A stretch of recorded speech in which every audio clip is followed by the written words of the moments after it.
kayang bay karon kay na Bagyo pala tipo karon sa mga tao karon kay pero kumasa kay labi ka sot ang yun uyan so na mga kalusonaan dahil nakado karon si Chris Mayula shout out kay Julius Mayula o kay Ikyang Mayula tumaw na si mga kalakakuha o na nagdala ng isda o gitabugan nila kay na siguro kuhaan ni mga kalus gibaba na sila mga kalus o bakso gibaba na o so nagbaba mga kalus kini kuha siguro kay Julius Mayula siguro kuhaan niya amok siguro kay Chris Mayula gamar siguro kuhaan ni so nagtaturo may dagang kuhaan ni mga kalus shout out kay Chris Mayula taga diri na propsa sige nga namo ni shout out sa mga managat na hirot diyan nagdapong mga managat ay naurot ug manahi kay ug ilang mga silingan na niya mga kalusot na nagpayo ko lang yan grabe kaya atong panahon karon sayo na nguli kun tim kumayo pa timbo dagan kay uli dagan di puli ni ko kamer kuha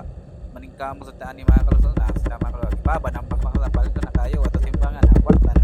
babalik yan sa mga kalusot na tirada nila mga kalusot ito nagibaba ni Sidila Puso shout out kay Sidila Puso mao ni si Dagyapan ni